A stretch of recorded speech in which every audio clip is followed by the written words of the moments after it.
Me gustaría saber si me escuchan, primero que nada, si alguno me pudiera dar un feedback sobre el audio y el video. Buenas tardes. Hola Franco, ¿cómo te va? ¿Se escucha? Todo bien. Sí, se escucha perfecto. Ahí está. Estamos bien entonces. Bueno, en breve comenzamos. Bueno, muy bien.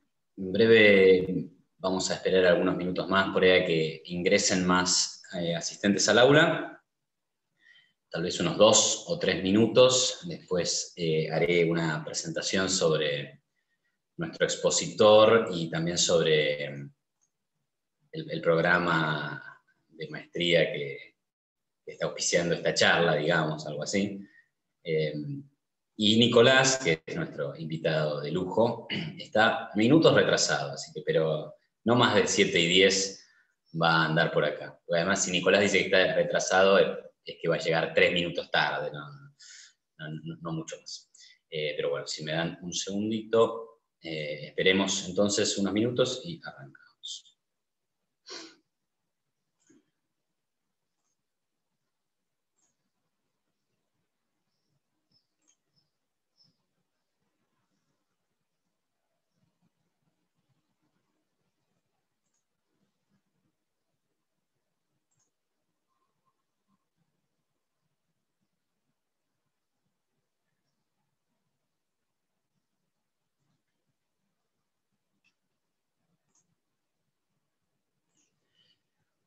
Bueno, muy bien, seguramente se irán sumando más personas. Les doy sí la bienvenida oficial a este encuentro organizado en el marco de la Maestría en Economía y Ciencias Políticas de SEADE. Nuestro encuentro de hoy se llama Dolarización, un análisis sintético a 20 años de la dolarización en Ecuador. Pero antes de esa charla y antes de presentar a su autor y expositor principal, les cuento un poco qué hacemos en SEADE y de qué se trata nuestra maestría en Economía y Ciencias Políticas. Por empezar, como verán, no existe otro tipo de programa con este nombre, digamos, Maestría en Economía y Ciencias Políticas, y eso es precisamente porque combinamos ambas áreas del saber.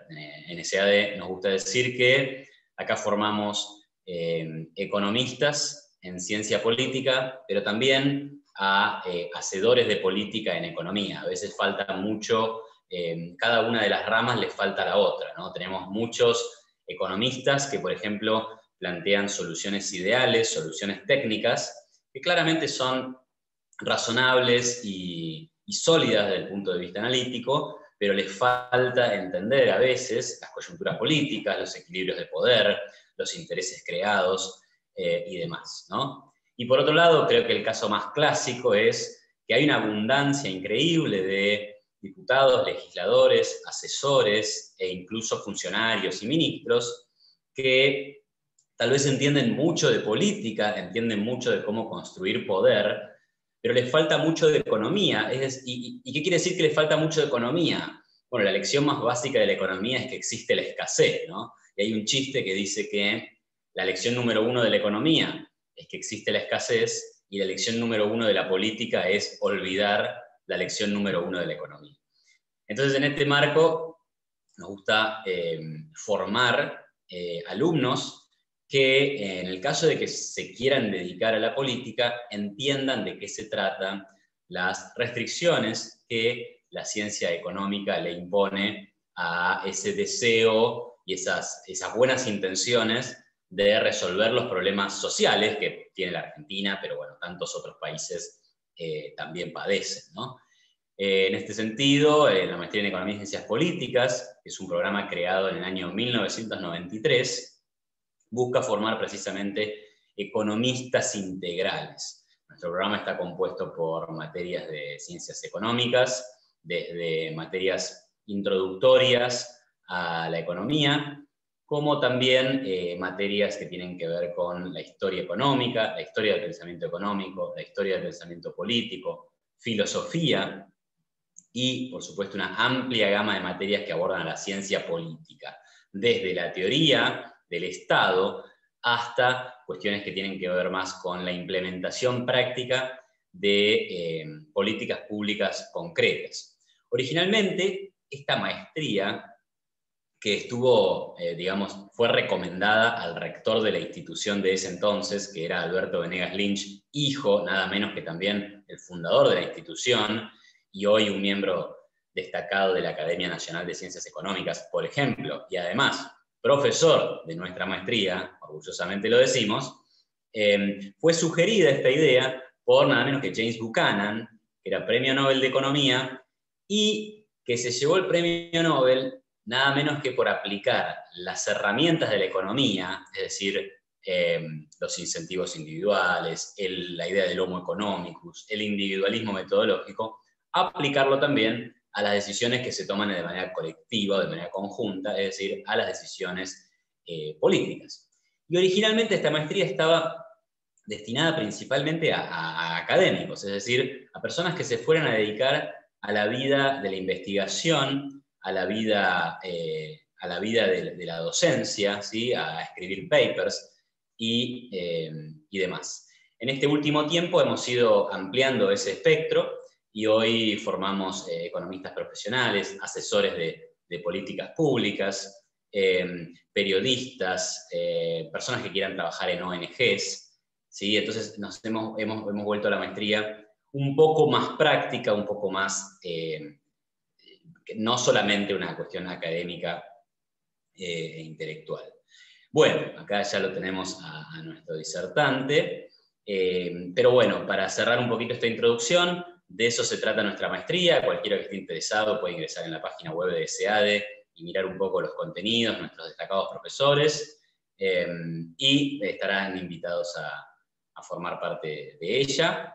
Y bueno, dentro de esas materias, y ya dando introducción a lo que viene, tenemos, por ejemplo, una materia que se llama Economía Internacional. Y la economía internacional trata, por ejemplo, sobre temas de exportaciones, de importaciones, y sobre temas de finanzas internacionales. Y en esto de las finanzas internacionales aparecen los esquemas cambiarios, ¿no?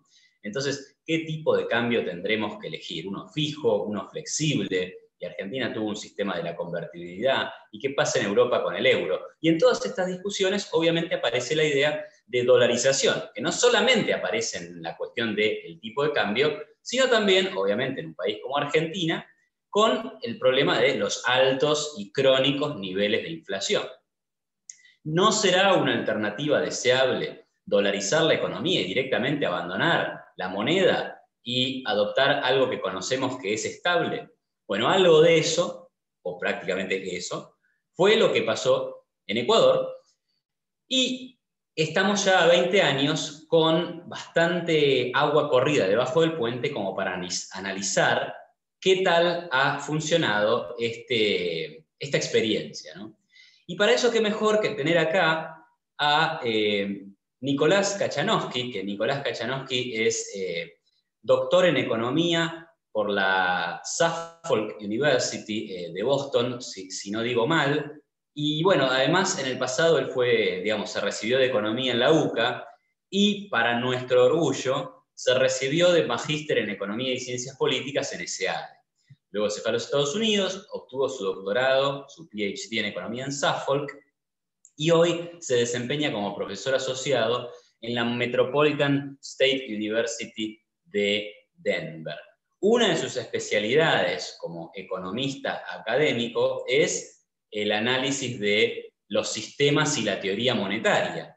Y en ese campo de especialización ha analizado, y hoy nos viene a presentar un trabajo que se llama La dolarización en Ecuador, a 20 años de ella, un análisis sintético. Así que, sin más introducciones, Nicolás, te cedo la palabra y te voy a transformar en anfitrión. Si quisieras compartir un PowerPoint, creo que no vas a tener problemas en hacerlo, pero cualquier cosa me preguntas.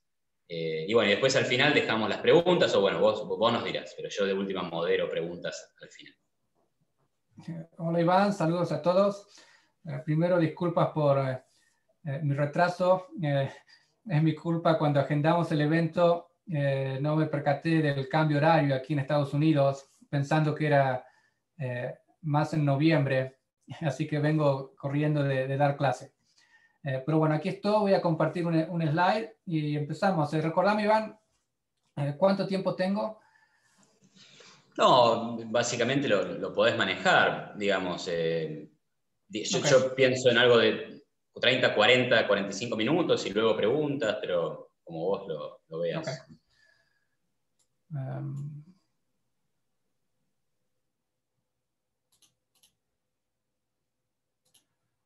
Bueno, lo que tengo es un trabajo, estoy desarrollando junto con uno de mis alumnos aquí en Metro, que se acaba de graduar. Empezó como su, ¿no?, de tesis de licenciatura, digamos. Y lo empujé un poco. Pues en enero tuve la suerte de ir a Ecuador por una serie de eventos recordando los 20 años de dolarización en Ecuador. Y en ese momento, no sé si se acuerdan, pero más o menos el tema se discutía en Argentina. Y volví con ganas de escribir un poco el tema. Y ese es un poco el origen de este paper. No está terminado, pero ya hay un borrador, así que quien quiera, al final les voy a pasar el link de donde lo pueden bajar para leerlo. Y básicamente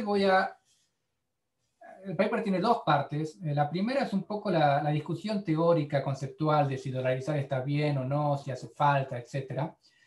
Y la segunda parte es un poco más empírica. Bueno, veamos cómo le fue a Ecuador y tratemos de aprender algo de esa experiencia. Entonces, voy a empezar con un poco de introducción, de contexto. Entonces, se cumplen 20 años, ¿sí?, en Ecuador. ¿Fue dolarización una buena idea? Hay que desdolarizar y volver al sucre, ¿no?, etcétera. Y algo que me ha resultado interesante de la literatura de dolarización es que es muy especulativa, ¿no? O si dolarizamos, ¿qué pasaría? No obstante, si uno mira la historia económica, hay alrededor de 100 casos de dolarización. Pero es como que no aprendemos de esos casos. Es todo muy, muy especulativo. Y un motivo por el cual no aprendemos de estos casos es porque están muy dispersos a lo largo de la historia. Entonces es difícil, ¿no?, ponerlos todos más o menos en el mismo periodo de tiempo y tratar de sacar generalizaciones de lo que está pasando. O se dan países que son muy pequeños, entonces son muy susceptibles a pequeños shocks. Y es muy difícil aislar cuál es el efecto puntual de la dolarización. Es como que hay mucho ruido en el medio. Y después está Ecuador, que en la región es uno de los países en términos de economía más grandes y dolarizados, pero prácticamente el único grande. Después está El Salvador y Panamá. Entonces, ¿cómo tomamos lecciones de esto? Y acá es donde entra el Synthetic Control Analysis, donde básicamente lo que hacemos en el paper es construir un Ecuador sintético, un Ecuador hipotético que no está dolarizado. Y lo comparamos con el Ecuador dolarizado, a ver cómo le fue en términos relativos. Por ejemplo, recuerden que Ecuador dolariza en el 2000, ¿no?, hace 20 años, y eso coincide con el inicio del boom del precio de los commodities. Entonces, si ustedes miran el gráfico de PBI per cápita real de Ecuador, les da que sube. Pero ¿sube por precio de los commodities o sube por la dolarización? Como Argentina. El boom K fue por lo virtuoso de la política económica de los K o por la soja. La misma idea, pero con precios del petróleo en Ecuador. Entonces, primero voy a ir por el debate. Creo que los argumentos que merecen un poco más de discusión son los argumentos en contra. Entonces me voy a enfocar más en ellos. Y hay 4 críticas centrales. ¿Sí? La primera es, si te dolarizas, perdés el manejo de tu política monetaria. Entonces, eso es muy peligroso. El segundo es que vamos a perder un prestamista de última instancia. Y dado que el sistema bancario es tan inestable, vas a estar susceptible a crisis bancarias. Entonces, no, mantener el Banco Central para tener el prestamista de última instancia. Pérdida de señoriaje. ¿Sí? El señoriaje es la ganancia que tiene quien crea dinero, en este caso un banco central.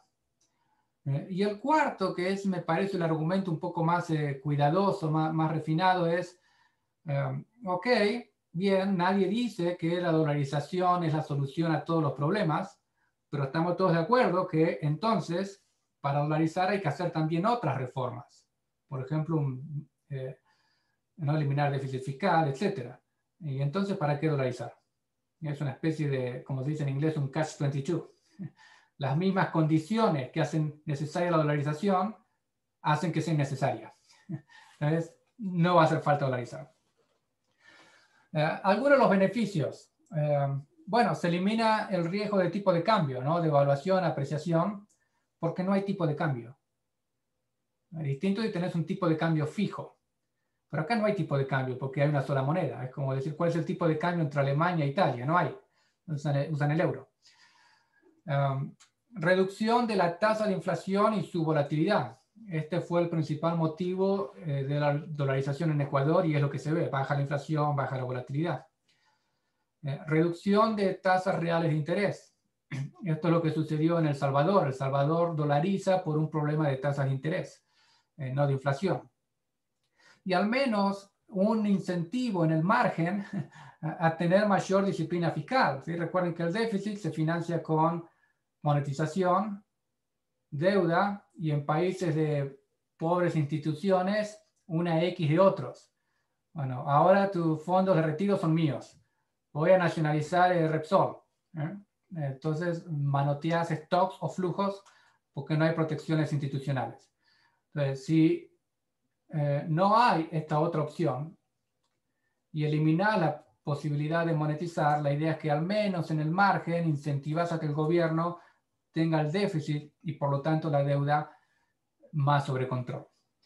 Entonces voy a ir por estas 4 críticas primero y cuáles serían las réplicas de alguien que es pro dolarización y después paso a los resultados de Ecuador. Se pierde la política monetaria.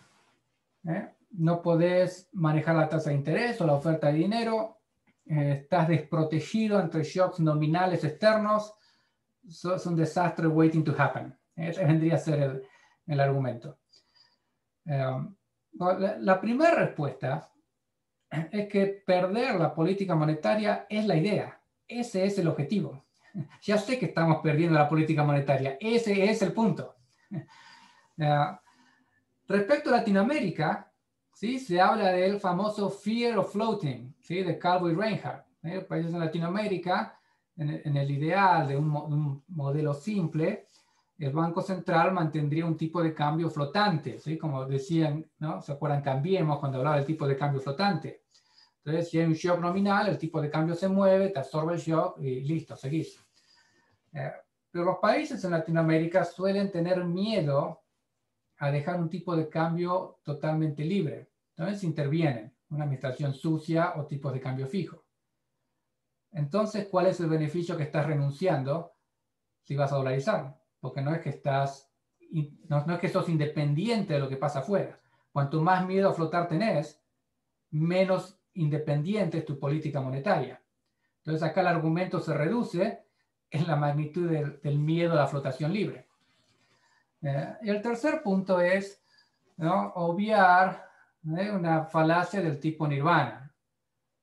¿Cuál es tu contrafáctico de dolarizarte? Pues no estamos hablando de, no sé, Suiza, Inglaterra, Nueva Zelanda. Estamos hablando de Argentina, Ecuador, Venezuela. O sea, si te dolarizás, como la dolarización no es perfecta, vas a tener costos. Pero ¿cuál es tu contrafáctico? Tu contrafáctico es el banco central que podés tener, no el que querés tener. Cuando estaba en Ecuador, alguien en la audiencia me preguntó, ¿es dolarizar? Le digo, ojo, pues no es que vas a tener el Banco Central suizo, vas a tener el Banco Central de Ecuador. Ese es tu contrafáctico. Entonces, vos lo que tenés que comparar es cómo te va a afectar esos shocks nominales externos ante los que me decís que estás desprotegido versus tus shocks nominales internos. Ese es el contrafáctico válido. En Argentina, la alta inflación empieza con Perón a mediados del 40 y la inflación promedio de mediados del 40 a la fecha es 60-65% anual. Ese es tu contrafáctico. A mí me tenés que convencer que los shocks nominales externos son peores que la inflación que estamos acostumbrados a tener todos los años. Por lo tanto, no me parece que sea obvio que el shock externo es peor que los shocks internos. No quiero decir que no lo sea, pero no es obvio. Al menos me parece. Ok, el punto 2. Se pierde el prestamista de última instancia. ¿Sí? Los bancos quedan desprotegidos ante los famosos sunspots, se producen corridas bancarias, ¿no? Un gran problema. Aquí un tema es cómo se va a comportar el prestamista de última instancia. En el ideal queremos que siga lo que se conoce como el Bayes Rule, donde la idea es que el Banco Central solo va a ofrecer un salvataje a bancos que son solventes, pero tienen un problema de liquidez. Si sos insolvente, estás mal administrado, tenés que cerrar como cualquier mercado. Entonces, si el Banco Central que me decís que querés tener como prestamista de última instancia se va a comportar de esta manera, entonces, tanto no lo necesitas. Pues los bancos tienen acceso al mundo entero para pedir préstamos. ¿Y quién mejor que un banco privado para no darle un préstamo a un banco insolvente? Tienes tus casas matrices. Podés, si sos el HSBC en Buenos Aires, tenés el HSBC en Hong Kong que te puede dar un préstamo, etc. No es banco central o nada. Hay alternativas. Por ejemplo, Ecuador. ¿Cómo hace Ecuador? Ecuador le cobra un impuesto a los bancos que van a formar parte de un fondo especial para casos de emergencias de liquidez que lo administra lo que queda del Banco Central en Ecuador y puede dar o no dar préstamos de esos fondos. No puede imprimir dólares, o sea que tiene el límite de lo que se ha contribuido con impuestos, si hace falta. ¿Tenés miedo a las quiebras? Podés tener un seguro de depósito. Recuerden que las quiebras de bancos en Estados Unidos no terminan con la Reserva Federal. Terminan con los seguros de depósito. En la década del 30, no recuerdo el año exacto. Y recuerden también el contraejemplo de Estados Unidos. En la crisis del 30, con Banco Central, prestamista de última instancia, los bancos quebraban de a miles. No de a 10 o de a cientos, de a miles. En Canadá, sin Banco Central, sin prestamista de última instancia, 0 quiebras. Ningún banco quebró en Canadá sin Banco Central. Entonces, no es tan directo, ¿no?, del modelo a la realidad que sin Banco Central hay problemas. ¿Qué es lo que se necesita en última instancia? Es acceso a fondos. Si esos fondos vienen de alguien que emite el dinero o no, eso es más secundario. El punto es si hay acceso a fondos que se puedan prestar o no. Y después está el riesgo de el Banco Central dejar de ser prestamista de última instancia y pasar a ser prestamista de última instancia. Cuando el Banco Central se endeuda para darle dinero al Tesoro. Es lo que vimos, el déficit cuasi fiscal del Central con Cambiemos, que terminó la crisis cambiaria, etcétera, lo de bancos garantidos, con la crisis Baring, etcétera. Se usa el Banco Central para emitir deuda que después de una manera u otra termina en el Tesoro. ¿De dónde viene esta idea de los bancos inestables y el prestamista de última instancia? Está más discutido en el paper, pero les doy un poco de contexto del famoso modelo Diamond-Dybvig, donde construyen lo que ellos llaman un banco, que es susceptible a crisis cuando se da un shock, ¿sí? Random, famoso sunspot. Y la solución de ellos es, bueno, para evitar estas quiebras, cuando algo inesperado pasa, hay que tener seguros de depósitos, el deposit insurance. Hay varios problemas con este modelo. Uno de ellos es que el banco de este modelo no es un banco. Es algo más, pero no es en sí un banco. Por lo tanto, es difícil llevar esas conclusiones a cómo funcionaría un banco. Pero será un típico caso, me parece, de confirmation bias. Pues tenemos este modelo matemático formal que predice de manera consistente, lógicamente hablando, cierta crisis, lo que sería en el modelo bancarias. Y después, ¿qué hacemos? Vamos y vemos el mundo real y miramos crisis bancarias en Estados Unidos e Inglaterra, porque esos son los países que conozco. Entonces, como veo esas crisis, confirmo que el modelo tiene razón y de hecho los bancos son inestables. Pero si mirabas un poco más al norte, Canadá y Escocia, no ves esas quiebras, lo cual sugiere que las quiebras no es tanto por los bancos, sino por otros problemas, los problemas regulatorios de la época. Por ejemplo, no puede haber sucursales de bancos, por lo tanto no se puede diversificar el riesgo. Los bancos están obligados a tener reservas en bonos del tesoro, por lo tanto cuando el tesoro reduce la deuda o deja de pagar, quiebra el banco. Entonces no eran problemas de los bancos en sí, sino problemas regulatorios, pero como solo miro la historia que conozco y no amplío mis horizontes, puedo caer en este sesgo de confirmación en un modelo que puede ser consistente, pero no reflejo de cómo funcionan los bancos. Entonces, prestamista de última instancia creo que es un tema que se puede manejar sin un banco central bajo dolarización.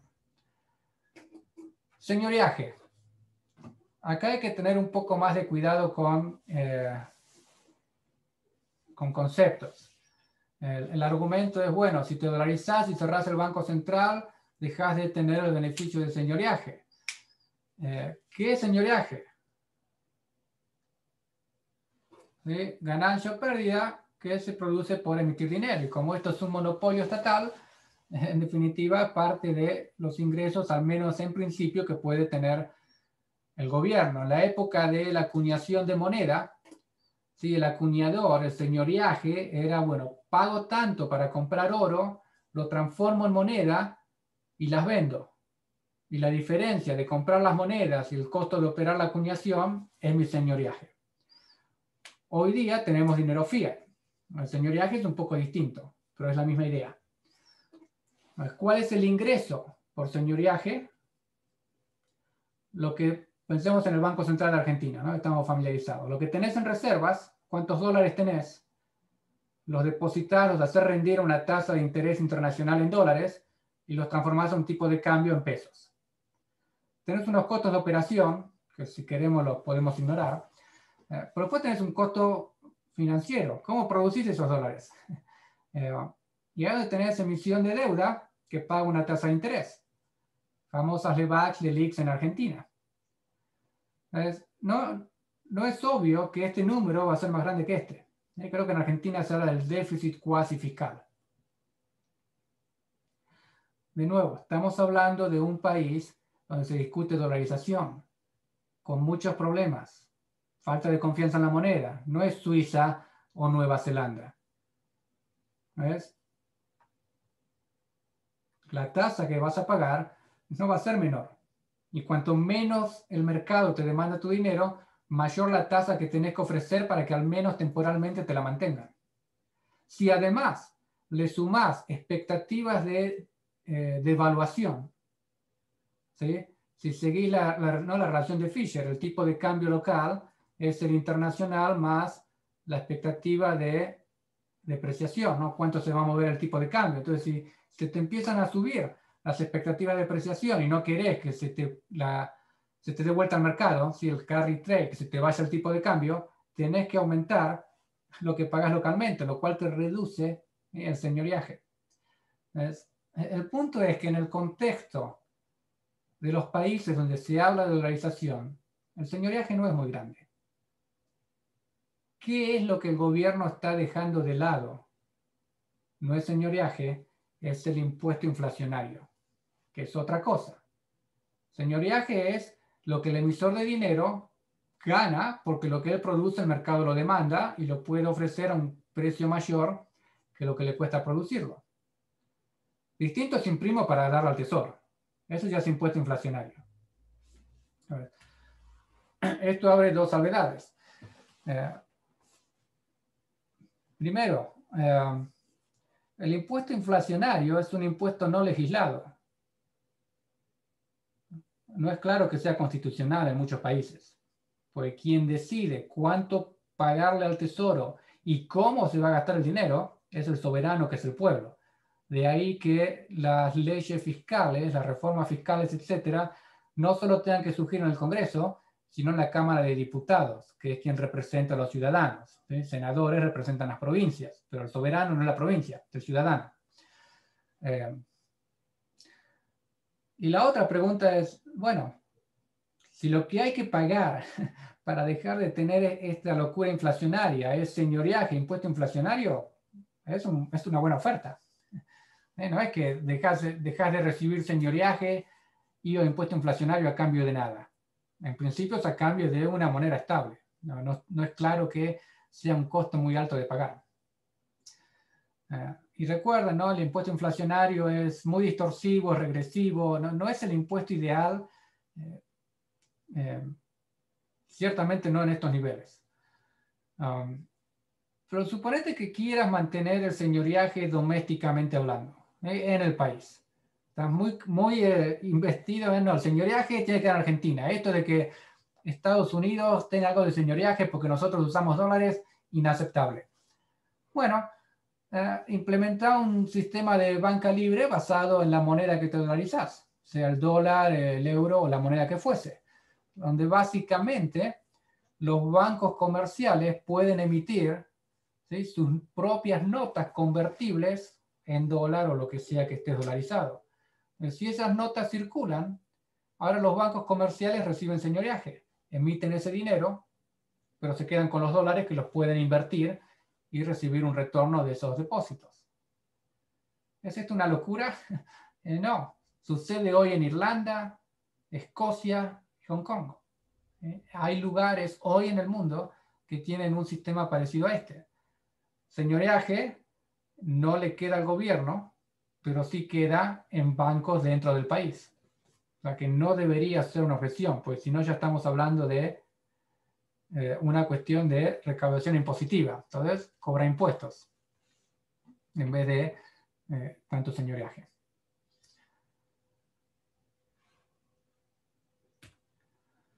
El problema 4, o la cuarta crítica, la objeción, sí, la dolarización no es sostenible sin otras reformas, pero hacer las otras reformas hace que la dolarización sea innecesaria. Lo primero que me surge es, ¿y cómo es que la dolarización sobrevive en Ecuador? Hace 10 años que están con déficit. Tuvieron un default en el 2008. Tuvieron la crisis nominal, el shock nominal del 2008.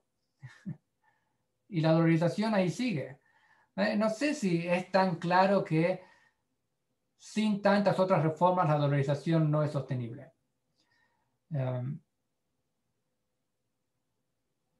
Se puede agregar que la dolarización no es solo una cuestión de política monetaria, sino que es principalmente una reforma institucional. Y en mi visita en Ecuador, por más que haya sido una muestra no pequeña la gente con la que he hablado, nadie me ha hablado de la dolarización en Ecuador como política monetaria. Siempre era una cuestión institucional, ponerle un límite a las ambiciones del gobierno, en especial a Correa. Y hay un paper muy reciente, salió después de escribir esto, así que no está en el borrador, donde los autores miran los costos económicos de los populismos durables en Latinoamérica. Gobiernos populistas que han estado en el gobierno por varios años. Ecuador, Venezuela, etc. En todos los casos, el costo económico es muy fuerte. Populismo es muy caro. La única excepción es Ecuador, que es el único país dolarizado de la muestra. Ese resultado sugiere que esa intuición de que la dolarización puso un freno a la chavización de Correa, puede que haya algo en eso. En el caso de Argentina, ¿hubiesen los Kirchner podido ser tan populistas si en el 2001 hubiésemos dolarizado en lugar de generar la crisis del 2001? Y no sé si es tan obvio, pues bien que han producido inflación. Pero con este argumento me parece que hay un poco escondido otro argumento de tipo falacia de nirvana. asumamos, ok, hace falta hacer reformas para que la dolarización funcione. ¿De qué reformas estamos hablando? Supongamos, para graficar el argumento, que 0 representa las peores instituciones posibles y 100 las instituciones ideales. Argentina o el país que fuese tiene este nivel de instituciones. No son lo suficientemente robustas, ideales, etcétera, mínimos para poder dolarizarnos. Ahora, si la reforma que vas a hacer es ideal, si vas a hacer Suiza, bueno, obviamente no va a hacer falta dolarizar. Ok, concedo el punto. Pero si esas no son las reformas que podemos hacer, quizás sí podemos hacer las reformas mínimas necesarias para que la dolarización funcione, por más que no sean las ideales. Entonces, hay un rango en el medio de reformas realistas a lo que de hecho podemos aspirar, suficientes, según el argumento, para que la dolarización funcione sin caer en el extremo de que las únicas reformas necesarias para que se pueda dolarizar son las ideales. Esta es la idea donde cerrás el Banco Central y tirás la llave al fondo del océano porque no sabes en qué momento el gobierno vuelve a manotear el Banco Central. Ya tuvimos superávit después del 2001. No duró nada. Entonces, esas reformas, el equilibrio fiscal, etcétera, no garantiza que no volvamos a las viejas prácticas. Si las reformas no son ideales, la dolarización sí puede contribuir, según este argumento, con una protección institucional. Hacerle al menos más difícil y más costoso al gobierno devaluar la moneda. Entonces, este es el resumen un poco del debate. Y mi impresión de leer estos temas es que las críticas a la dolarización deberían ser, me parece, un poco más refinadas. Cuando leo los pros y los contras, los pros me parecen en principio, en general, más sutiles, un poco más realistas, más traídos a tierra. La oposición a la dolarización, como eso no va a solucionar el problema, dejar de la política monetaria, me parece un poco simple para lo que el debate puede ofrecer. Pero bueno, pasemos a un poco menos de especulación y un poco más de número. ¿Qué es el control sintético? Sí, como decía al principio, es un método que permite construir un contrafáctico cuando la muestra es pequeña y no podemos hacer una típica regresión. Si la muestra es pequeña y no hay suficientes datos, no podemos separar los efectos. De toda aproximación, estadística, etcétera, pero eso es lo que estamos haciendo. Si tenemos solo un caso dolarizado, el tema se complica. El control sintético es una manera de lidiar con ese problema.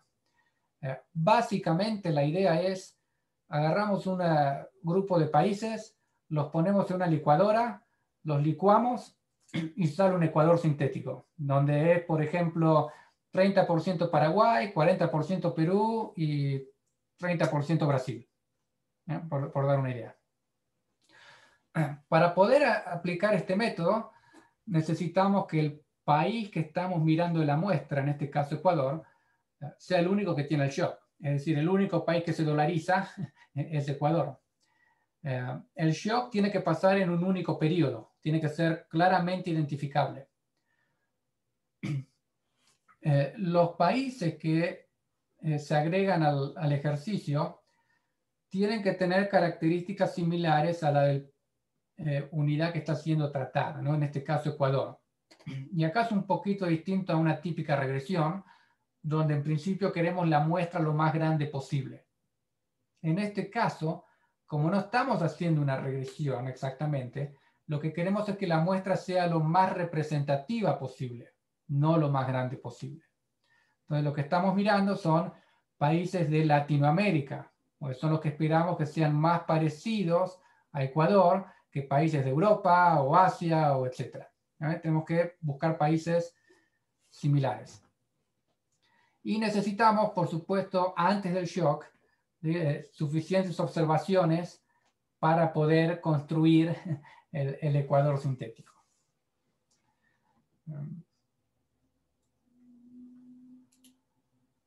Siendo un poquito más detallado para quien quiera tener una idea resumida de cómo funciona, sí hay un grupo de países y hay que ponderarlos de modo tal que ese promedio de países minimice el error de los datos que sabemos. Cuando construimos el Ecuador ficticio y miramos cómo es el PBI del Ecuador ficticio, que sea lo más parecido posible al Ecuador real antes de la dolarización. Entonces, si ese periodo son parecidos, deberíamos esperar después que el contrafáctico algo nos informe de qué hubiese pasado. Entonces, básicamente, lo que tienen que hacer es minimizar, ¿sí?, el raíz cuadrada de desvíos. Esa es la idea detrás del método. Sin embargo, hay un pero. Y es que en el ejercicio que vamos a hacer, creo que tengo el próximo slide, no, que vamos a hacer, lo principal que vamos a mirar es cómo le va el PBI de Ecuador dolarizado versus no dolarizado. Sin embargo, algo así como si fuese una regresión, vamos a usar predictores. No vamos a usar el PBI para predecir PBI. Eso puede generar sesgos, errores de estimación. Vamos a mirar otras variables que predicen PBI y eso va a predecir el Ecuador sintético. Por ejemplo, actividad industrial, manufacturera, desempleo, etc. Y eso, por eso los datos que les voy a mostrar a continuación. Entonces, nuestra idea original en el paper era hacer un control sintético para un indicador representativo económico, ingreso real per cápita. Otro, digamos, indicadores sociales, pobreza, distribución del ingreso, algo por el estilo. Y un tercer indicador institucional. Lamentablemente, trabajar con Latinoamérica es difícil por falta de datos, discontinuidad de datos, poca calidad de datos, y no solo pudimos hacerlo para PBI y un par de variables. Y lo que estas son las tres que estimamos con el control sintético: ingreso per cápita, participación de exportaciones y mortalidad infantil, que se usa como una especie de indicador general de salud pública. Y lo vamos a hacer 2 veces para cada indicador, usando y no usando en la variable que estamos estimando como parte del cálculo del estimador. Es decir, si vamos a estar estimando el PBI per cápita, en el modelo 1 no usamos la historia del PBI per cápita para estimar el PBI. Solo usamos otros predictores. Y en el modelo 2 vamos a usar 2 datos nada más, 2 años del PBI, para ayudar a predecir el futuro PBI. Entonces, tenemos 2 versiones de cada modelo. Bueno, veamos qué tenemos. Modelo 1. El Ecuador sintético, ¿sí?, es 20% México, 73% Paraguay y más o menos 7% Perú. Modelo 2, donde usamos 2 observaciones nada más del Outcome Variables, nos da que Ecuador es 65% Bolivia, 35% México. Y el cuadrado de la raíz cuadrada del error de los desvíos es menor en el modelo 2 que en el modelo 1. El ajuste es mejor cuando usamos algo de PBI para predecir PBI. ¿Qué nos da el modelo? Lo que hace es mirar, bueno, te dolarizaste en el 2000, estás mirando 10 años para atrás, arrancamos en 1990. En esos 10 años, en promedio, la participación de la industria en el PBI de Ecuador fue el 28%. El modelo 1 te genera un Ecuador ficticio, sintético, donde le da 30 y casi 30. En el Ecuador real, el promedio de esos 10 años de la manufactura como participación del PBI fue 21%. Modelo 1 te da casi 16 y cerca de 17. ¿Ves? Lo que el modelo hace es, para cada predictor, le busca la manera en que le dé lo más cerca posible. Por ejemplo, el PBI en 1981 de Ecuador fue 5.800, el Ecuador sintético le da 5.600. 1999, 4.900, 5.600 un poquito menos. Trata de ajustarlo lo más cercano posible.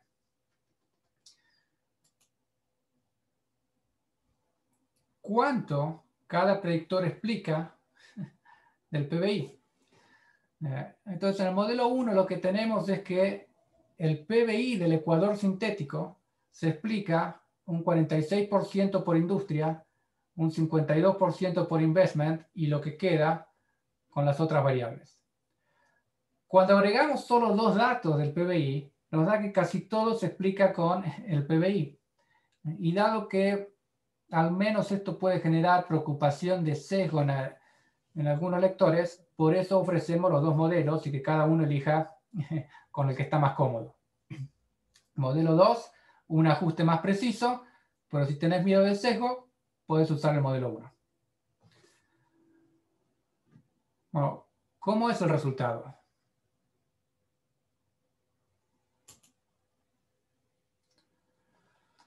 La línea negra, ese es el Ecuador real, que se dolariza en el 2000.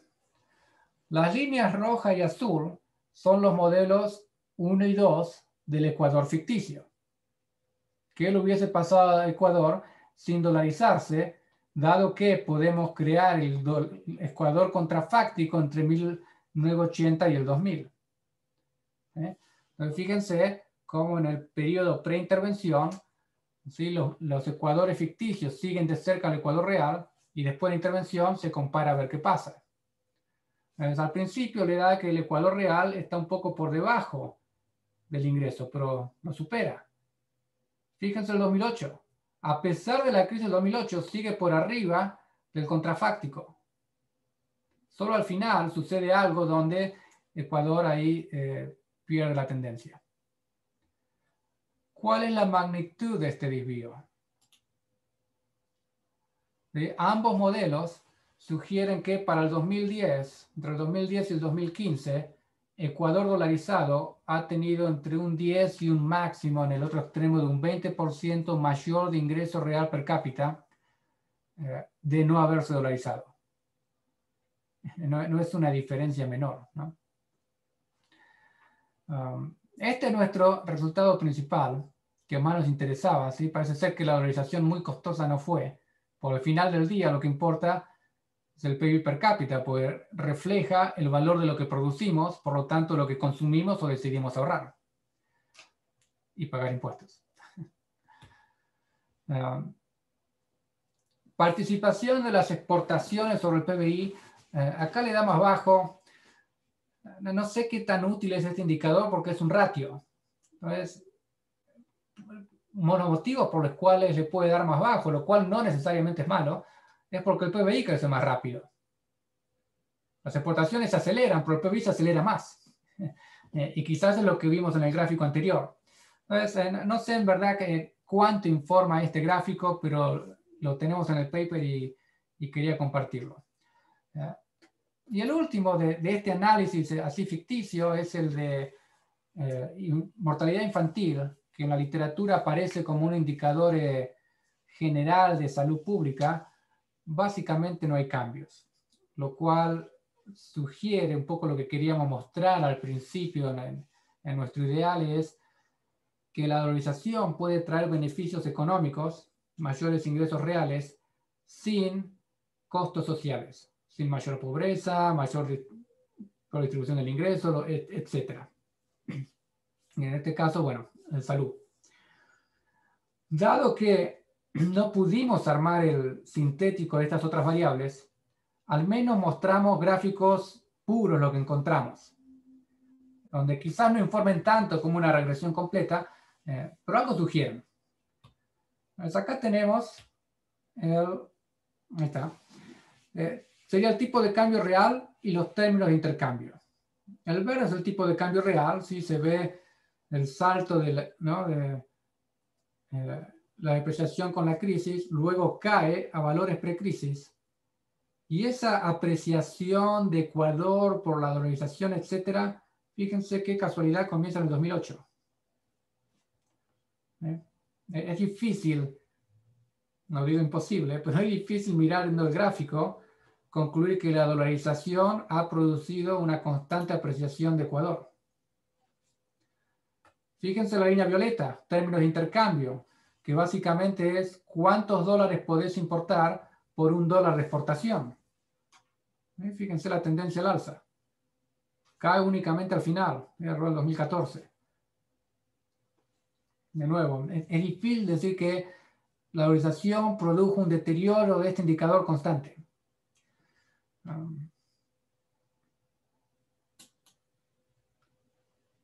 Perdón, fui para atrás. Desempleo. Me ha sido imposible encontrar tasas de desempleo pre-dolarización, pero obviamente hay un pico con la crisis, pero cae rápidamente a valores de 3 y pico. Y para tener en cuenta, post-dolarización, Ecuador aumentó en términos reales el salario mínimo un 13%. Por lo tanto, hay otros factores que pueden dificultar creación de empleo, no es solo la dolarización lo que está en el medio. ¿Qué le ha pasado a la pobreza? De nuevo, muy difícil encontrar datos pre-dolarización, pero la tendencia post-dolarización es clara. Pobreza y pobreza extrema, ambos en tendencia a la baja. De nuevo, ya sé, no es un análisis formal, avanzado, etc., pero simplemente mirando las series, es difícil decir la dolarización ha creado pobreza en Ecuador. La tendencia no se ha interrumpido. Argentina no nos hemos dolarizado y no es claro que la tendencia sea a la baja. Bueno, y el último dato que tengo, el de moda, distribución del ingreso.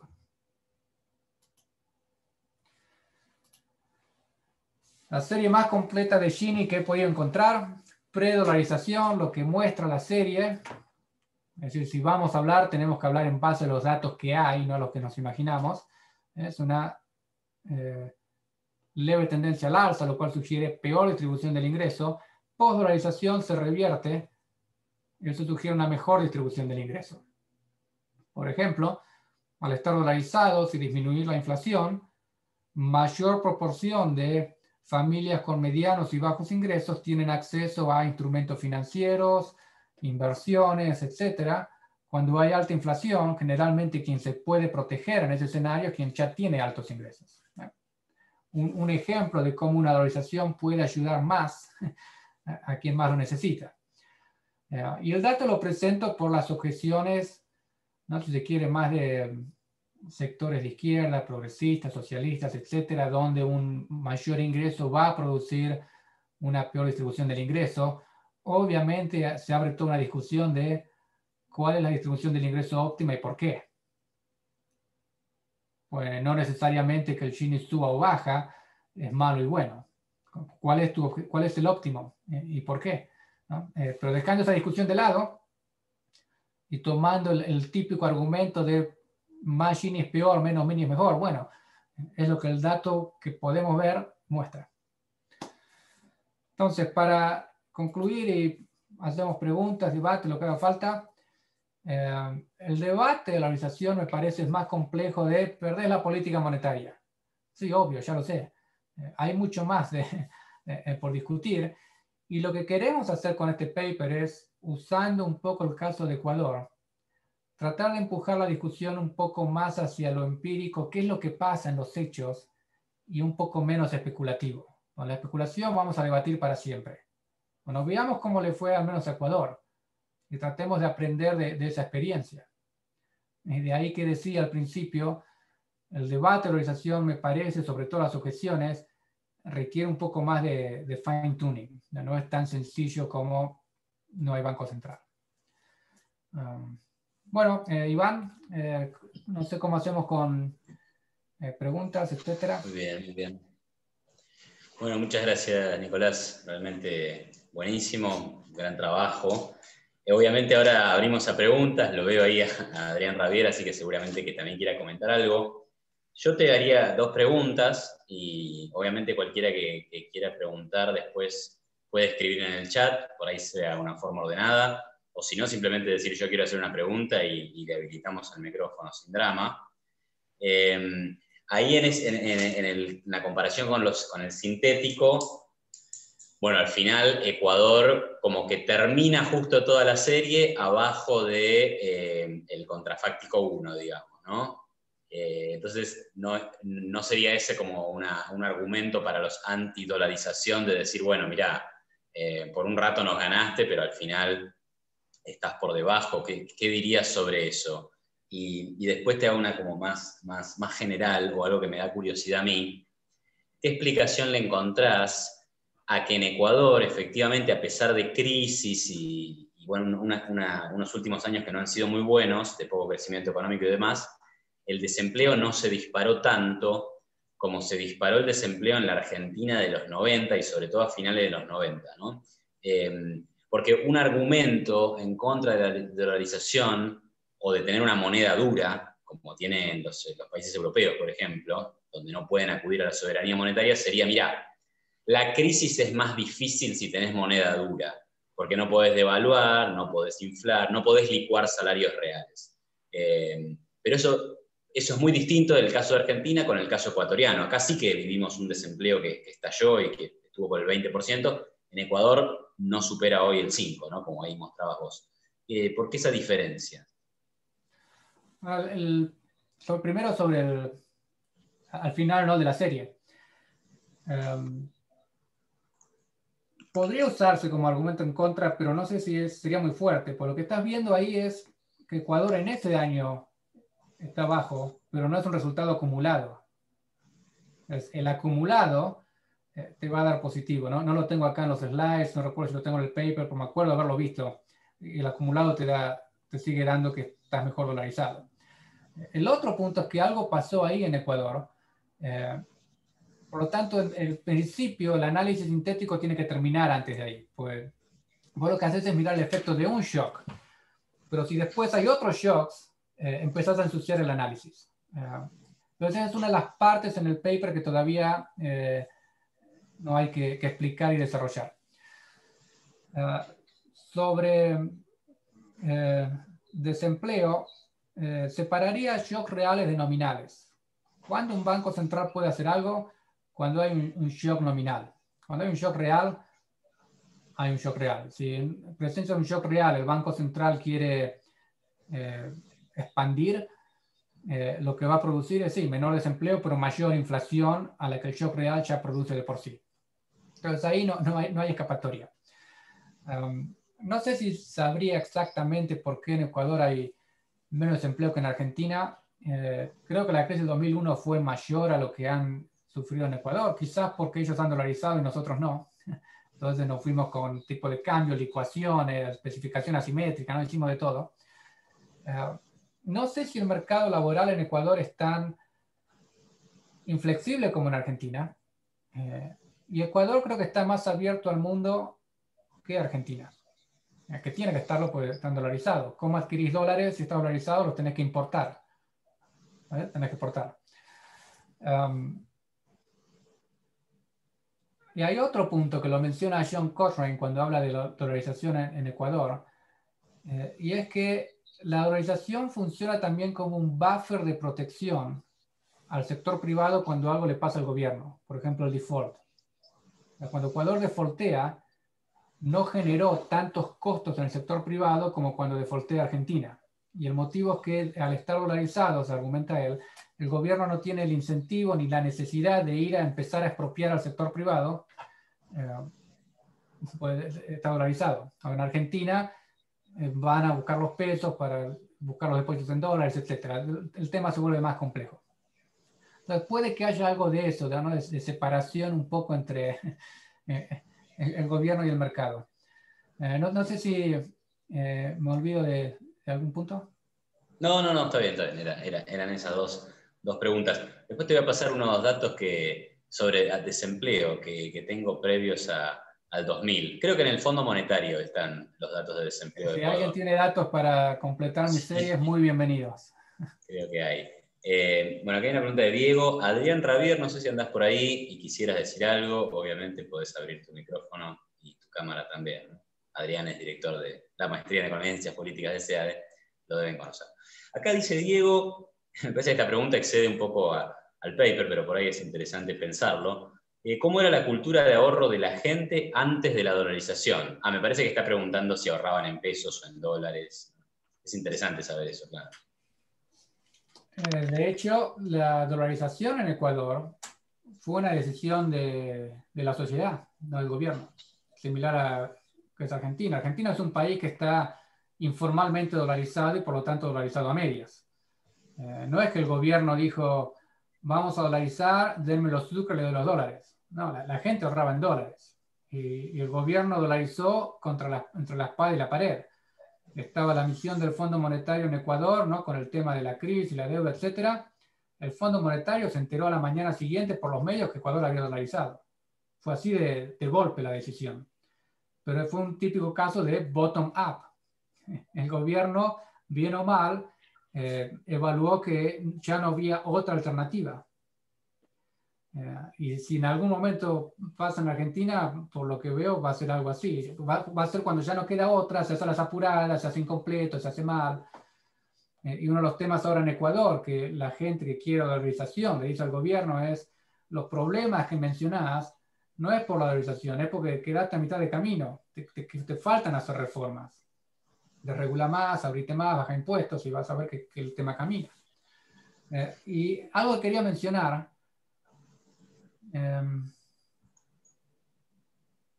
aquí en este gráfico, sí, uno de los argumentos principales. Si te dolarizás, quedás descubierto, desprotegido en tu shock nominal externo.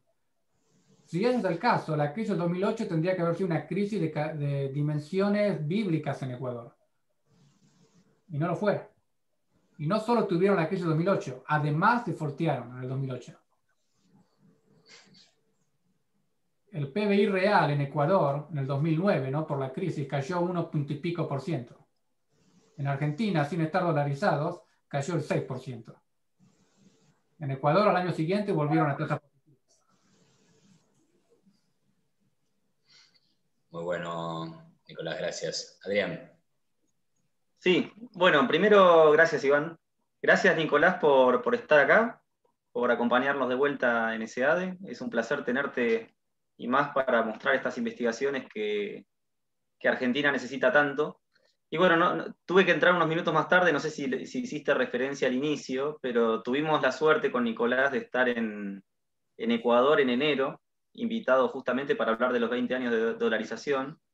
Y había presentadores de Panamá, El Salvador, Ecuador, estábamos nosotros para hablar un poco sobre Argentina, y había gente también de Estados Unidos y otros lugares, y la verdad que fue realmente impresionante el evento que organizó el Instituto Ecuatoriano de Economía Política, que la verdad que nos nutrió muchísimo sobre esto. Y la verdad que vimos casos muy diversos. El caso de Panamá parecía ser una economía siempre dolarizada de toda la vida, una economía que muestra una extraordinaria estabilidad monetaria y financiera, y una economía bueno, que está creciendo, y más aún desde que tomó control del Canal de Panamá, y es la economía quizás más pujante de Centroamérica. El caso de El Salvador, que decide dolarizar, teniendo estabilidad monetaria, teniendo una economía en crecimiento, sin grandes dificultades, y dolariza igual porque entienden que es una meta más dentro de la agenda macroeconómica que querían imponer. El caso ecuatoriano, que ya era más parecido al argentino, con muchos problemas, y dolariza para resolver sus problemas, y además con una cuestión política que fue interesante hablarla con los ecuatorianos, porque veíamos que se le va de las manos la situación, y medio de manotazo de ahogado dolariza, y el propio presidente que dolariza al poquito tiempo se va de Ecuador. Y bueno, la primera pregunta que me surge, Nicolás, es ¿qué aprendemos de todo esto para Argentina? Yo sé que sos uno de los economistas que defiende la dolarización para la Argentina, entonces, ¿qué podemos aprender de todo esto? Y un poco la pregunta que tenía la acabas de responder, me parece, que es la pregunta que más escucho de nuestros colegas en Argentina es, ¿qué va a pasar cuando Brasil te devalúa y vos tengas una moneda que es demasiado fuerte para competir con Brasil? Y cómo hacemos cuando Estados Unidos fortalece el dólar? ¿Cómo hacemos para ser competitivos, ¿no? Porque sabemos que hay problemas culturales en Argentina por los cuales bajar impuestos, ir a una legislación laboral más flexible, y alcanzar mayor competitividad vía la propuesta o la agenda más liberal, es algo complejo, difícil de alcanzar. Y la otra pregunta que creo que escuchamos mucho es, bueno, si ya vas a hacer la agenda liberal de flexibilización del mercado laboral, si vas a ir a un equilibrio de las cuentas públicas y demás, ¿para qué dolarizar? ¿No? Porque si hacemos eso, la moneda local también puede ser estable, como lo logró Chile, como lo logró Colombia, hasta Brasil creo que tiene bajas tasas de inflación, y lo han conseguido sin dolarizar. Entonces, ¿para qué dolarizar si ya estás dispuesto a hacer esas reformas? No sé qué respuestas tenés, Nicolás, a eso. La primera sobre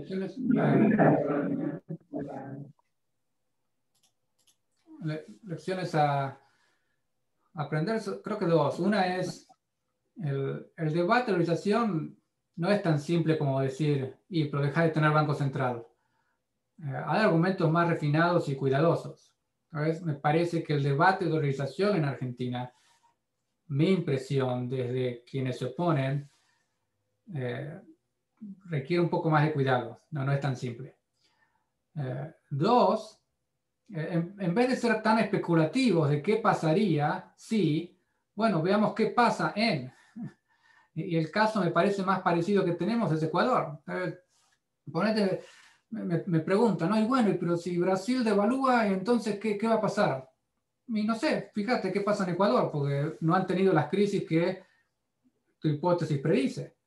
Y como decía recién, el 2008 tendría que haber sido una crisis bíblica, según el argumento, y el PBI real cayó un 1%, más default. En Argentina cayó el 6% real. Entonces, ¿qué quiere decir? Que el shock nominal te va a pegar si estás dolarizado. Argentina lo destrozó. Y Ecuador mucho menos. Y tenemos que estar de acuerdo que no estamos hablando del ideal. Ya sabemos que los ideales no son posibles y que dolarización tiene sus costos-beneficios, etc. Pero vos no podés hacer, obviamente, la imperfección, ¿no?, el enemigo de una mejora. Sobre las reformas institucionales, lo puse en un slide, en un grafiquito, acá está. Supongamos que estamos en Argentina. ¿Sí? Entonces, trato de graficar el argumento de la siguiente manera. 0 es el peor, ¿no?, régimen institucional que podemos imaginar. 100, las instituciones ideales. Argentina está en este punto.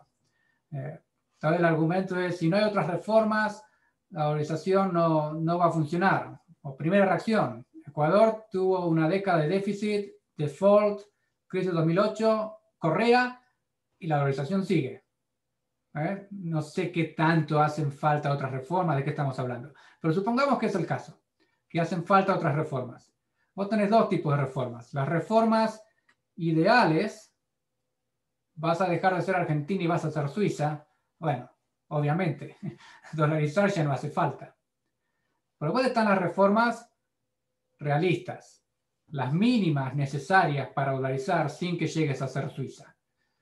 Si vos me convencés que vas a ser Nueva Zelanda o Suiza, sí, no hace falta dolarizar. Pero hay un área entre las reformas mínimas para dolarizar y las ideales que hacen que la dolarización no sea posible, reformas realistas a lo que realmente podemos apuntar, donde la dolarización sí tiene un rol que cumplir. Como el caso de Ecuador, el rol institucional. Cerrar el Banco Central, tirar la llave al fondo del océano. Entonces, que no vuelvan a manotear el Banco Central. Superávit ya tuvimos en el 2001. Se lo fumaron. ¿Ves? Hace falta más que reformas. ¿Ves? En la medida que no tengas las reformas ideales, si las reformas mínimas por dolarizar, si está esa área, hay un caso para dolarización. Esa es mi reacción. Es una especie de falacia nirvana un poco encubierta, ¿no?, donde la única reforma posible es la ideal. Y no es necesariamente ese extremo. Nicolás, yo tengo dos, no sé, comentario / pregunta. Hay un paper que no sé si lo conoces, que está publicado por la Federal Reserve Bank de Atlanta, que se llama Official Dollarization and the Banking System in Ecuador and El Salvador. Vos mencionaste este tema del prestamista de última instancia e hiciste una respuesta sobre eso, que me parece muy buena. Pero en este paper dicen, han encontrado que la dolarización, junto con otras medidas macroeconómicas, han jugado un rol importante en mejorar la liquidez bancaria y la calidad de los activos bancarios. Y este es el tema de terminar con el moral hazard, ¿no? Digamos, también se dice, bueno, si no tenés prestamista de última instancia, hay incentivos a comportarte mejor. Y me gustaría que me digas qué opinas de eso. Pero después una cosa más, a ver, que me gustaría que reflexiones sobre esto. Vos no sé si te declararás un economista austríaco o tenés una formación austríaca. Y acá has hecho mucha econometría. ¿Cómo es esto, Nicolás? La primera sí, leí el paper ese, creo. Ahora no recuerdo todos los que he leído para escribir este, pero he visto el argumento donde encuentran que en Ecuador y países que se han dolarizado aumenta la estabilidad financiera por diversos motivos.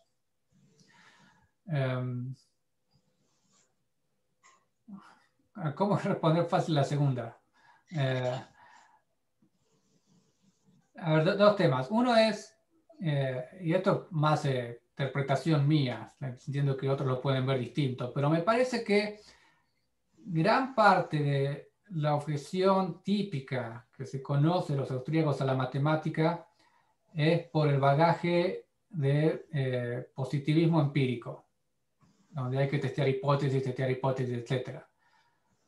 Y no toda regresión, no todo análisis cuantitativo es necesariamente positivista. Acá estoy, por ejemplo, tratando de describir dos situaciones. No estoy necesariamente tratando de corroborar o testear una hipótesis al estilo, ¿no? Positivista. Y si quieres hacer una estimación empírica refinada, tenés que usar métodos refinados. Y si alguien tiene dudas, vean el Review of Austrian Economics, vean al comité editorial del Review of Austrian Economics, a los miembros de Society for Development of Austrian Economics, donde publican y si usan econometría o no. Dos, no diría que, de nuevo, interpretación mía, que para los austríacos toda la matemática es un problema. Y un área típica donde creo que los austríacos dirían, sí, está bien aplicado, es nada menos que el cálculo económico. ¿Cómo calcular ganancias o pérdidas sin usar matemática? Si es básicamente sumas y restas, y si quieres hacerlo un poco más preciso, ¿no? De flujos de fondos descontados. Distinto es cuando se usan herramientas matemáticas para hacer teoría. O en ese caso, tenés dos limitaciones, o varias, pero ahora mencionar dos. Una es, estás obligado a usar supuestos de la matemática que no podés dejar de lado cuando usas matemática. Entonces tenés que traer supuestos matemáticos que no estuvieron diseñados para un problema económico, y eso te puede generar problemas. Dos, no podés incorporar supuestos económicos porque la matemática no puede manejarlos. Entonces ahí tenés dos limitaciones, una por exceso de supuestos cerrados o no descriptivos de la realidad, y otra por limitación de supuestos que podrías usar. Acá no estoy haciendo teoría, estoy haciendo una estimación de efectos de que hubiese pasado en un escenario contrafáctico. No sé si más o menos... Muy bueno, me parece muy bien, además que se borre esta supuesta incompatibilidad entre una y cosa y agrego, otra. miren los programas doctorales reconocidos o que se ven como austríacos, en George Mason, Texas Tech University, cuando yo estaba en Suffolk University, lo formal y la econometría está ahí. Bueno, de hecho, en nuestra problema. maestría... Lo cual no quiere decir que uno tenga que pretender ser un econometrista del MIT. ¿No? Esas son cosas distintas. Uno puede mantener su identidad de economista profesional, hablar con la profesión y conocer estas herramientas sin pretender ser, ¿no?, el MIT. La ventaja comparativa está en otra área. Excelente, buenísimo eso. En nuestra maestría tenemos una materia de econometría, que le hemos incorporado en este último tiempo. Te traspaso otra pregunta, que acá citan al profesor Constantino Evia de la Universidad de Ipela, que es un opositor a la dolarización. Y la pregunta de Gerson dice, bueno, ¿cómo protegemos una dolarización eventual de la política? Es decir, ¿cómo hacer para que ante un descalabro gubernamental no la borren de un plumazo, como según el profesor Evia, algo parecido sucedió en 2001? Si te parece, hacemos esta la última pregunta, o si alguien tiene una más, pero bueno, para tampoco quitarle tanto tiempo a Nicolás, que tan generosamente nos ha concedido. Bueno, no sé puntualmente dónde, cómo lo dijo, escribió, etcétera. Así que mi respuesta es un poco especulativa. No vayan a decirle, pues no, Kachanowski dijo que... Pues no sé el contexto. Pero hay una diferencia que es importante, y es que en los 90 no estábamos dolarizados. Teníamos una caja de conversión, donde si somos más precisos, era una caja de conversión heterodoxa, donde el Banco Central todavía hacía algo de política monetaria. Pero lo que eso quiere decir es que todavía existe en Argentina la unidad de cuenta peso. Si bien los dólares circulaban, los pesos circulaban, las cuentas bancarias habían pesos, los precios eran en pesos, por más que el tipo de cambio era 1 a 1 y hacía las cosas fáciles. Pero eso quiere decir que no tenés que lanzar una moneda de cero. Pues el gran problema es cómo lanzás una moneda sin atarte a otra moneda. Si tenés una caja de conversión, es costoso, pero legalmente hablando es fácil salir, que es lo que hicieron en 2001. Apareció Remelénikov, habló 15 minutos y listo. Ponete que sos Ecuador. ¿Cómo reinstalás el sucre? Sin atarte al dólar. Pues esa es la idea, ¿no? Pues los sucres no están. ¿No? Los tenés que producir de nuevo y darles un valor de mercado. Pues el peso, por más que ya estuviese devaluado, como seguía existiendo, seguía teniendo algún valor, por más bajo que fuese, etc. Entonces te desacoplás y seguís. Pero si no existe esa moneda y la tenés que lanzar, ¿qué valor le das sin atarla a lo que ya es tu moneda, que es el dólar? Es difícil, ¿no? Es como cuando fue la crisis griega y se hablaba de que Grecia iba a dejar el euro y volver al dracma. Bueno, ¿cómo haces? De todos los contratos en euros, ya estás atado a la unidad de cuenta del euro. Pero si vas a meter un dracma para que sea 1 a 1 contra el euro, es lo que tenés. Ahora, ¿puede país como Argentina, si se dolariza, desdolarizar? Obvio. Se puede, pero es más difícil y más costoso salir de una dolarización que de una caja de conversión. Caja de conversión no es dolarización, no lo llamaría lo mismo. Y no digo que lo diga, pero quiero enfatizar que son sistemas bastante distintos. Gracias, Nicolás. Bueno, tomo este último comentario y lo voy a reformular en pregunta, la pregunta de Fernanda Méndez. Habla sobre endeudamiento y sobreendeudamiento. Y al principio mencionabas, Nicolás, estos incentivos marginales a la austeridad fiscal, como que parece que hay un incentivo mayor a ser cuidadoso con las cuentas públicas. En el caso de Ecuador se dio un gran aumento del déficit, ¿no? Un poco por Correa y un poco por la caída de los precios del petróleo que destruyó la recaudación. ¿Qué tal eso? Parecería que la dolarización no fue como un chaleco suficiente en ese sentido, ¿no? Bueno, de nuevo, ¿cuál es el contrafáctico? Pues estaban en tremenda crisis inflacionaria. Ese es mi reacción con este tipo de objeciones, lo cual las entiendo. Obviamente, si Argentina dolariza, me preocupa que se sobreendeude y entre en crisis. Pero ¿cuál es el contrafáctico? 60, ¿qué tenemos ahora? Bueno, el promedio, ¿no? Desde 40 hasta ahora, 60% de inflación anual, con crisis de deuda, con defaults, con rodrigazos.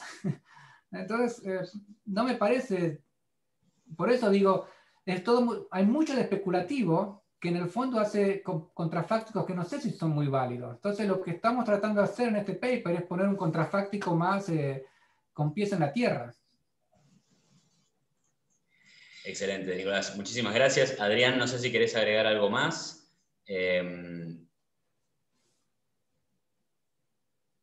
Y entonces, si no, gracias, Fernanda. Bueno, ahí está Adrián. Adrián, si querés agregar algo más. Me sumo de nuevo al agradecimiento a Nicolás. Por ahí recomendarles una propuesta de reforma bancaria que escribimos con Nicolás, que está publicado en el Independent Review, que básicamente responde a las críticas habituales a la propuesta de dolarización y además hace algo importante que es plantear cómo transitamos la dolarización, ¿no? Porque muchos dicen, está bien, dolaricemos, ¿y cómo hacemos? ¿A qué tasa de conversión vamos a hacerlo? Quizás el trabajo quedó viejo, es del año 2014, justo antes de que asumiera Macri, en un escenario donde quizás el cambio ideológico podía dar lugar a la dolarización. Bueno, no se dolarizó, pero el planteo más conceptual de cómo dolarizar, creo que ese artículo lo resume, quizás lo podemos compartir. Ahí pide José el link. Sí, ahora les dejo el link en el chat. Dame un segundo. Creo que es un buen complemento a este trabajo de Nicolás y a la presentación que tuvimos. Si quieren la versión en español del mismo documento, está publicado en Libertas Segunda Época, así que entre los dos. Ahí lo puse el link. Y este trabajo, Nicolás, el que acabas de presentar, ¿hay un working paper, hay algo ya publicado o todavía no? Hay un borrador, ahora les estoy buscando el link para pasárselos. Genial. No es una Además versión va a ser final, lectura digamos, obligatoria. que se vaya a En publicar. economía internacional va a Básicamente ser lectura obligatoria. queremos revisar principalmente la parte empírica, ¿no? La segunda mitad del paper. Pero ahí tienen ¿no? los argumentos que estuvimos hablando, todo más explicado en detalle, todas las referencias, citas. Perfecto. Ahí puse el link al de propuesta de reforma monetaria.